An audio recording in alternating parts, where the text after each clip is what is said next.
Well, welcome to the first official episode of the Milwaukee Beer Review. My name is Josh Walters, beer connoisseur. Ross Siegel, beer connoisseur. Ish. Yeah. So we're really good friends from the Milwaukee area. Like I said in my intro video, I think what we really want to do here is we want to bring some of these really great Milwaukee breweries and beers to the marketplace and to the YouTube marketplace, and let everybody kind of see what a great beer market Milwaukee really is.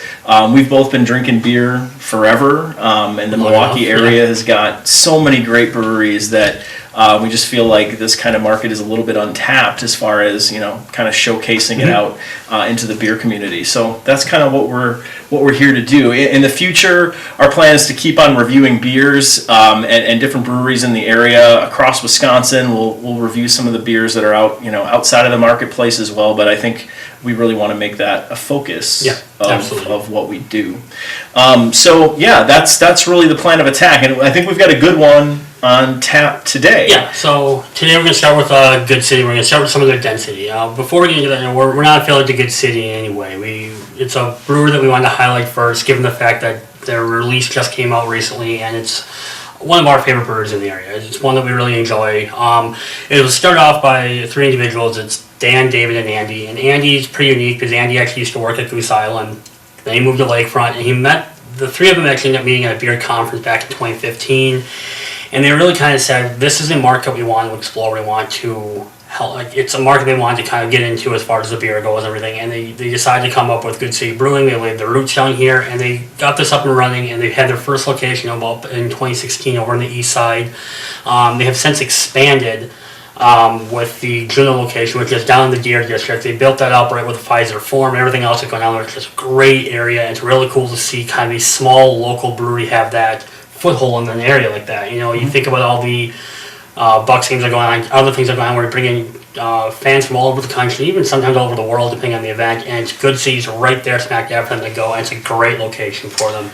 Yeah, and for everybody that's out of the YouTube world, those of you in the Wisconsin market, I am a huge Bucks fan, so I intend on taking full advantage of all those great capabilities in the Deer District. On the other hand, our buddy Ross here, the Bulls do come to town a couple times a year, so I'll definitely take advantage during that time. Grew up a Bulls fan. Dad's from Chicago. That's the only team that's stuck. Everything else local. It's just Michael Jordan, Todd Day. It really wasn't that hard for me to make that decision growing up. I don't know, Todd Day, man. I'm paying for it now. I mean, look at it now. It's Giannis or welcome, buddy. Thanks for sticking around. So it's Yeah, absolutely. Well, on that note, Density Day is kind of this big, huge thing that they do. You kind of mentioned it. A lot of these breweries, Goose Island, Lakefront in the area, they do this yearly beer release with these fantastic Bourbon Barrel-Aged beers. Density is just like those other ones. It's a fantastic, fantastic beer. It comes out once a year. This year was a little bit different just because of the pandemic and everything that kind of happened there. So, but they started this back in 2016 when the brewery was originally started. Density was out then. The first year they did this kind of big beer release with Density Day was in 2017, and they've been doing it ever since. Like I said, this year they did it kind of the right way with this pandemic. They did it all online. They have kind of this membership, the Good Citizen membership. So they made that available to folks ahead of time. So if you're a member, you could kind of pre-order a lot of the great variants that they have here. You can see all the different variants that we've got available and that we plan to review. But you could pre-order. I am not, unfortunately, a Good Citizen member, but I did pre-order on Saturday morning on the day of Density Day and was able to go there, show up. Everything was safe. They did a great job of getting this beer out to the community in a safe way. So it was pretty awesome and a good time. Yeah. So we're going to start off today with just the base Density. It's what kind of all the variants kind of come off of. This one's sitting at about 13.7 ABV, so it's up there as far as beers go. I mean, barrel-aged, it's right in line, but it's a higher ABV beer. If you're looking at this on Untapped, it's ranking about 4.3 out of 5, so it's rated pretty well. That's the top 80%. Beer Advocate, while it's not necessarily the 2020 variant, They do have it rated at a 93 out of 100. That's a really good score. It's good to set it up there. As you see here, as Josh pours it, it's got a nice dark, a traditional dark barrel style color. It's really nice. You look at that head. It's got that kind of that tan caramelized head, which you get. It's a very distinct look for a barrel-aged beer. It's good to see that. It's a good-looking beer. It's a good color. Yeah, I think what's interesting too is this year they decided to go with cans. In the past several years, everything was bottled. It was Bombers. This year they decided to go with the 16-ounce cans. I think kind of the nice thing about the cans is that what they did with their packages is when you purchased a package of Density, you actually got two. So, which is perfect. One to age, right? One to drink now and kind of get that feel for what the flavor's like. You can see the head dissipated pretty quickly on that. I'm not surprised at 13.7%. Yeah, you'll see that it dissipated quite a bit and pretty quickly. But yeah, I suppose let's get it on the nose here a little bit and see what we think. I mean, it smells like that traditional barrel-aged beer. I mean, no doubt about it. Yeah. I get a ton of bourbon on the front. Mm-hmm. You can tell there's like that chocolatey, fudgy, flavor on the back. You're gonna really get. You definitely get the booze up front with the chocolate and sweetness in the back end. They were just fantastic. All right, it's good to go. Cheers, buddy.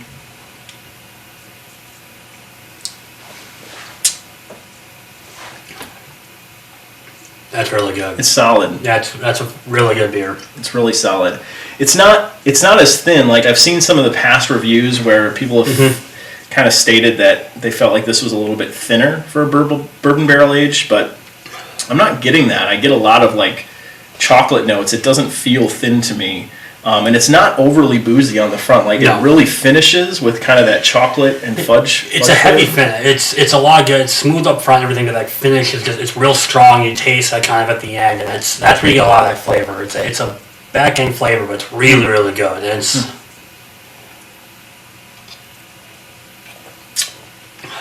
I could drink that all year. Yeah, and these have been sitting out for a bit, so they've warmed up a bit, which is good for your barrel aged stouts. You do want them.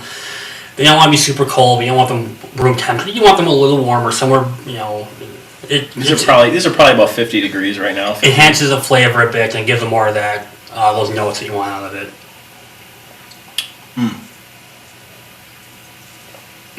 Yeah. That's good. That's really good. For a base, too, it's going to be interesting to see, how all these variants play off of the base beer. I think that's one of the cool things about these breweries releasing all these adjuncts and variants to their base beers is you try that base and then you kind of get a feel for, okay, are the rest of these variants going to be good? I know a lot of folks are drinking Goose Island right now. Their fantastic batch came out this year, and we'll definitely share some of that with the community too. But I think they did a great job with their adjuncts this year, and I'm curious to see how Good City did. So, all right, I'll get this one going. Yeah.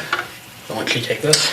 So the next one we're going to try, at least for today's review, is the coffee density. So very similar to the base beer. This one's 13.7%. I think one of the cool things about this is, and what makes it a little bit different, they added Madagascar and vanilla coffee beans to the base density. So it's from Valentine Coffee Company, which is a local coffee company here. So this is going to be a little bit more pungent, I think, on the coffee side, and kind of give you that, kind of that coffee flavor on the back end is, I think, what they're going for here. So it'll be interesting to see how this plays right after trying the base one. So you can see color-wise, head-wise, it's pretty similar. Head took a little bit longer to dissipate. It might just be more of the glass than the beer itself. But I mean, very similar in color, very similar in pour. Oh yeah. I mean, the coffee is boom, punch you in the face. You get every bit of that coffee. It's all up front, and it's like a traditional bourbon barrel age. You do get a little bit of coffee, I think, on the base beer, but this is like punch you in the face coffee. It's a good breakfast beer. All right, man. Cheers.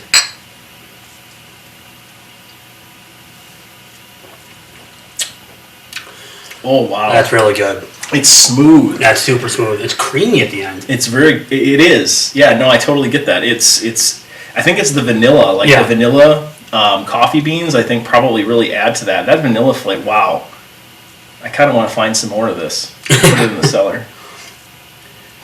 So you get really, it's not a strong coffee flavor. I know sometimes people with coffee beers tend to have it's too strong, it's too much coffee up front, and you don't really get that beer stout taste to it. This isn't the case at all. This is, it's a coffee beer, you smell the coffee, you taste the coffee, but it's really the right amount. Like I'm really surprised by this. I do think you still have to like coffee to want to drink this. Like, if you're not a coffee fan, it may be a bit of a turnoff, but it's not. You get a lot more of it on the nose than I think you get in the flavor, and you get a lot more of the vanilla, and it like you said, it's creamy and smooth. Like on the finish, it's very, it's kind of crazy how it just kind of dissipates. And as I drink more of it, it's even dissipating more. Like I'm tasting less and less of the coffee. I would compare this a little bit more to like some of the like older KBS. Yes. Where it was like it was just richer and smoother. Like I feel like KBS, while I still love that beer and it's fantastic, I feel like it's gotten a little bit thinner the past few years as they've kind of mass produced it. Yeah. This is a little bit closer, I think, to maybe what that original KBS was like. That's fantastic. Well, if you can get a hold of this, I definitely recommend it. I mean, this is fantastic stuff. Switching back to the base beer. Now, not that I'm surprised on Good City Beers. I've loved Good City Beer. Their beer's fantastic. That one, I'm surprised. It's coffee beers, for me, they can be hit or miss. Some are really, really good. Some's got so much coffee. Some's just not enough coffee. That just nails it. The smell's perfect. It smells fantastic. The taste is really good. Like that's a very, very good coffee beer. The base is solid, but dang, the adjunct of the coffee, that's like a whole new world with the coffee added. I'm excited to try some of these other adjuncts and these variants because we've got high density, we've got the chocolate density, we've got s'mores. My God, that's going to be a Given Christmas the coffee, beer. And then Manhattan, which is a weird one. We'll dive into that. Yeah, we'll get more into that one when we later get there. On. So looking at this, like I said, going back over some of the scores, you had on Untapped, the regular density is at 4.3, the coffee's at 4.44. Where do you have the regular density, would you say? I don't know, in comparison to some of the other bourbon barrel-aged beers that I've been drinking lately, I'd say it's right around that 4.25. It's not as strong as I would typically like. Like it's not as thick as I would normally like, but it's definitely not thin. It's a really good drinking beer. Comparing this to some of the others I've had recently, I would say it's right up there. So I'd say I'm going to go with 4.25. I gotta go 4. So I think we're pretty much in agreement. It's very good. It's very solid. I give it a 4 only in the sense that it's a great beer, but there's so much to get to that 4.5, that 5. You gotta kind of do above and beyond something different, or you just have to nail everything. And that is not a knock on this beer whatsoever. 4 is a great score, and it's a very, very good beer. I would absolutely recommend it and drink it all day. It's just, I got it up there. So coffee, personally, as much as I like the base beer, I think the coffee kind of does have that above and beyond. I think it does hit different notes, and it's not only is it a very good beer, but as far as the variety goes, as far as a coffee stout, it ranks pretty high for me. That's one of the better coffee stouts I've had. Yeah, it's fantastic. Like I got that about 4.5, 4.6, somewhere in there for me. I think it's one of the better coffee stouts I've had in a very long time. Yeah, I'd put it at a 4.5. I'm right with you. 4.5 is probably where I would rank that if I was throwing it into Untapped. I mean, it's solid. I mean, it definitely takes the base beer and it adds just a new dimension to it. And I'm a coffee fan. Like, I'm a pot a day coffee fan. So when you throw something like that into a base beer that I think is already pretty solid, it just takes it to the next level for me. So I would put that up around a 4.5 for me. Yeah. So looking at Good City, like I said, it's one of the local breweries here in Milwaukee, and what I like about Good City is, you look just the title, Good City. It's Milwaukee's a good city. They try to promote the city in a lot of ways, putting themselves in the Deer District and being kind of the forefront of that was awesome to see. They do a couple cool things. They do a podcast.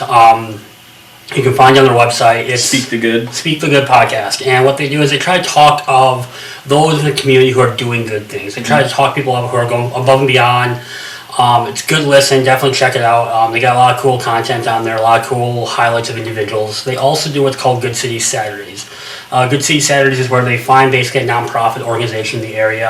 They invite the public to come, and they do basically charitable work or community service work. I've seen where they do 5Ks to raise money. I've seen where they go to parks and help clean parks up or plant local wildlife in that area. They also do what's called one Thursday a month. They do Good Thursdays, I think it's called. I apologize, I forgot the name now. But basically, every single $1 for every beer sold goes to a nonprofit organization.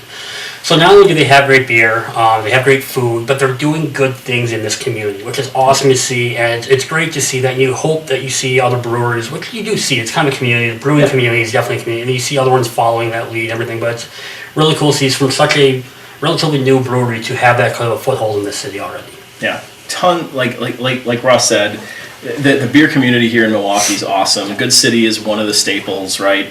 If you get a chance to come down here and try their beer, definitely do it. It's well worth your time. Mm-hmm. If you're looking for this stuff, the stuff that we've tried today, hit up goodcitybrewing.com. We'll throw the link out with the video here online. They do have 2 locations, so if you're in Milwaukee, they've got their east side location, which is their original location, which is on 2108 North Farwell. It's actually where I picked up all of this beer on Density Day. They also have their downtown location, which is the one in the Deer District, which is the one that Ross was mentioning earlier today. That's at 333 West Juneau. Another thing that they added this year, with the pandemic and less people heading out to bars and those types of things, they have online ordering. So we'll throw a link in the description for that as well. If you want to order some of this online, they do have online ordering so you can pick it up. They also have some local delivery options as well, which is fantastic. So we'll keep all that stuff in the description, and we'll make sure that you guys are aware of where to find all that great beer. And find some of this good stuff today. Like I said, they do still have Density available. So if you're looking for some of this and want to try some of the stuff that we're showcasing here, definitely hit them up and find that. Like I said, we will be touching on some of these other variants here. We don't want to do them all here in this one video, but stay tuned. We'll be releasing a new video here soon. We'll be doing a few more of these density variants, and then moving on to some other breweries in the marketplace as well. So, we're looking at Lakefront, Fermentorium, Eagle Park. More to come. New Glarus for all of you, beer heads that are looking for some spotted cow. So lots more to come. Lots more coming here. So like, comment, subscribe. We're going to be here. And if there's beers or breweries in the Milwaukee market that you want to see, let us know. Comment, put it in the comments. Let us know what you guys want to see. We're more than happy to showcase some of that stuff as well. So there may be even some things that are diamonds in the rough that we don't know about. So definitely clue us in. Let us know. We'll be sticking around and putting more of these videos together. So appreciate everybody's time today. Thanks, guys. Good time. Have a good one. Thanks a lot. Have a good one. Bye.